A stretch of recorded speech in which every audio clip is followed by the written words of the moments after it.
السلام عليكم ورحمة الله وبركاته. جرت فيا ويا بقى جرات تاني روحنا جيساني كجروحنا نوجا الحمد لله. قالني فارو رك ربيتي عمري كيسان ديرا ربي أقولو قلبي كيسان قمد ربي أقولو دعوتو تافي هردفتون كيني بقى جرات تاني إيجا yaada hedduulleen qabu yaadiin qabus ani akka nama tokkotti wani na dhibaa jiru wama tokko wanni sunis maali ulamaa'iin Oromoodha biyya addunyaa gargararra jiran biyya adda addaarra jiran biyya keessaas jiran maaliif callisanii isa jedhuun qaba namni tokko gowaa dubbatu lafaa kee kana waan dubbatu fakkeenyaas ni fudhataa waan darbeerra isinii addataa waan dhufuufillee yookiin sodaatee dubbata jechuun malee akkanuma namni lafaa ka'ee maqaa namaatis hin kaasu rakkina isinii himatu jechuudha. Kanaafu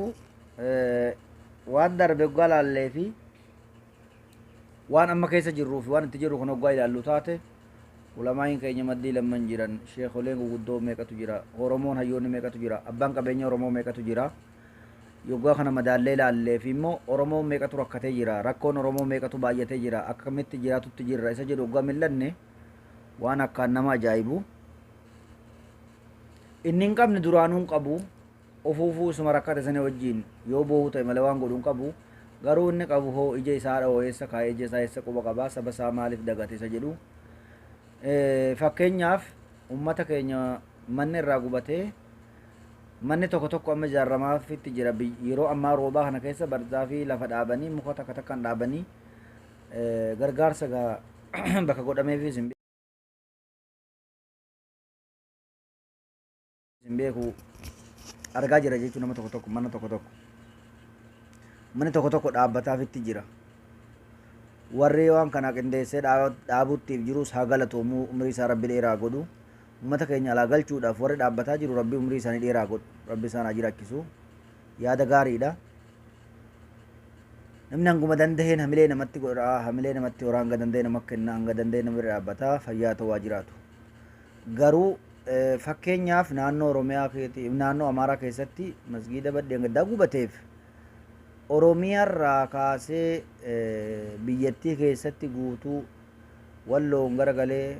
Amaara naannoo Amaaraa silaa ofiifuu dhimma isaaniitiif gubanii dhimma isaaniitiif walitti qabanii hin lakkoonnu maqaa amantii islaamaati warri hafitti awwaamamu tokkollee namni jumaa salaattanii akka dirmannaa gootan jedhanii maallaqni meeqa gadi naqame. Obboleeyyan kiyyoo wanni jechuu barbaanne waan gargaarsa masjidanii fi waan muslimtoota mooxaa irra gahe isaan gargaarsaati jum'aa of dura deemu keessatti walitti irdaataa masjida maratti taasisuu barbaanna akka majlisaatitti nu irdaataa masjida sanii deebifnee ijaaruu barbaanna akkuma san ammoo nama 167 suuqiin isaaniitii wanni kulliin irraa badee gara miliyoona 300 waan gahutu badee kana kullii deebisuuf islaamni bakkee jiru wal gargaaruu qaba المؤمن للمؤمن كالبنيان المرصوص أكما أني والغرغارو قبنا وتعاونوا على البر والتقوى ولا تعاونوا الاسم والعدوان يا ربي حقرت والغرغارة كرا خيرت والغرغارة وان ربي من إيفي كان في جنان نمني مرتن وان دنديتين إسلام نمتات نمني يكون إسلامني أي موتي برالي نم أبان دنديتين هم دنو جارة كان غرغارو نم برباتشسا وام كان اتي والغرغارة واني يو والغرغارة واني كون لإلافا يو أمو جرى بيتشت إيفني جرى كون ركو قدا تؤسان أكبر كان في جنان نمني مرتين وكا غرغارتني رب أمو دير إيتين كما قال رسول صلى الله عليه وسلم كرسول ربي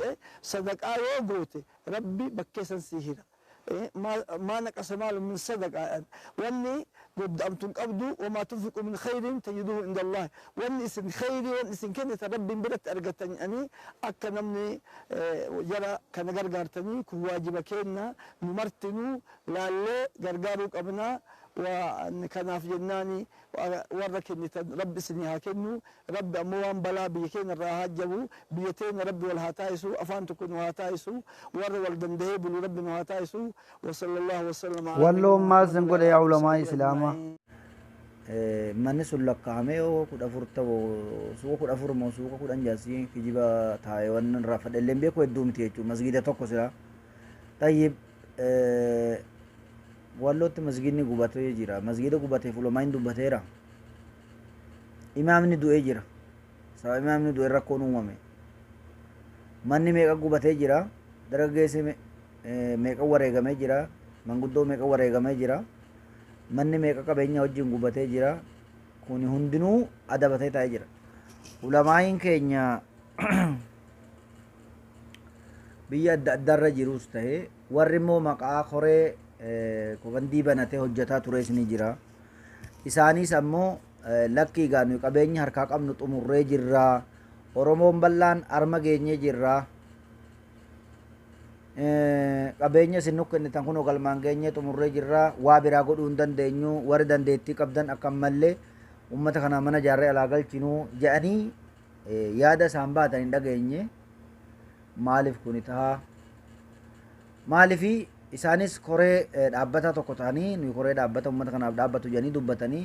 horiin hamma tokko irratti sheenee jira hamma hojiirra oolchanii fi hamma hambisanillee gabaa isaanii agarre waa rabbitti ammoo waan san gabaasanii xumuranii hafee jira manni hin jaarramnee fi ummanni ala jira ummanni beela jira oromoo bal'aa maa calliftan jedhanii gaafachuudhaaf mirga qaban turan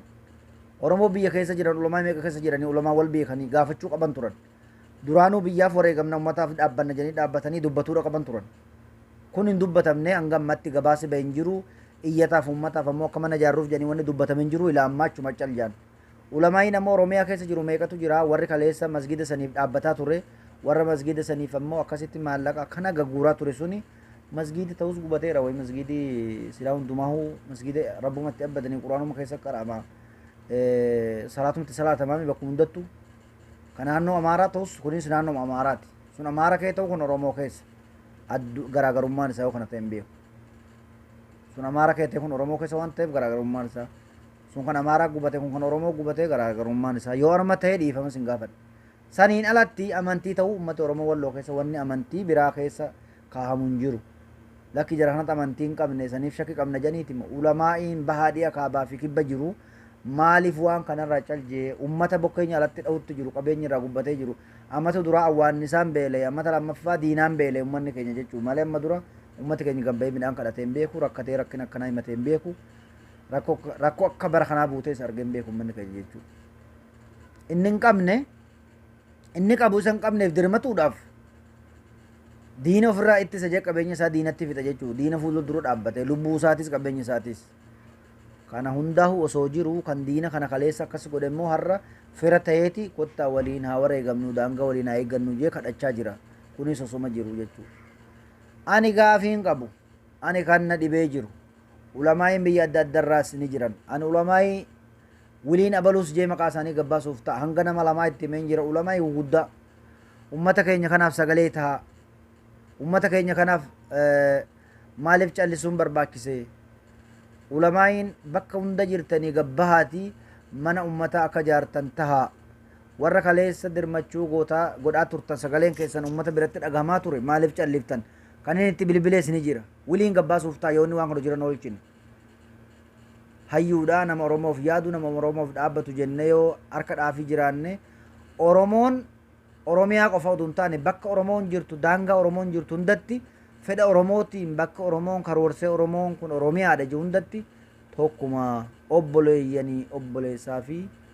abbaa fi ilma obboleettii fi haadha jechuu kanaafu hanga daangaa soomalii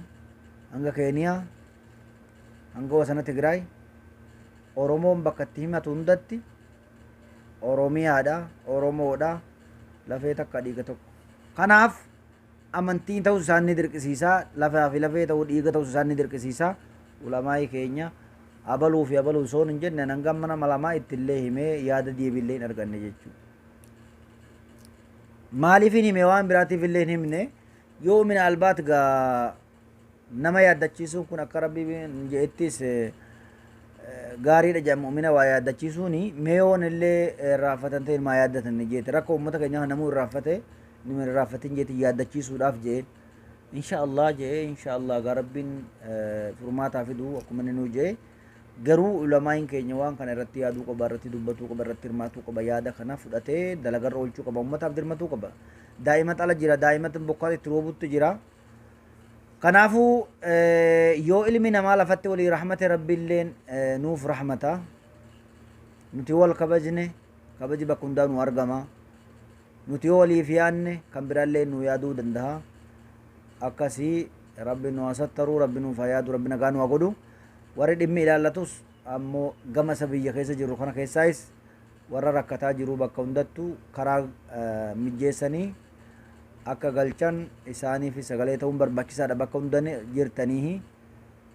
gaa akkuma namtichi jee baanan san gaanu asuma dhaabbannaa fayyaa ta'a jiraadhaadha bultii gaarii ta'e mannu ga'e nagaa nu oolchu kan nagaa nu oolchu nagaa nu oolchu fayyaa ta'a jiraadhaa irra deddeebiidhaan ammaas ulamaaii keenya kan hin dhaamu kanuma fayyaan keessanaa baay'atu salaamu alaikum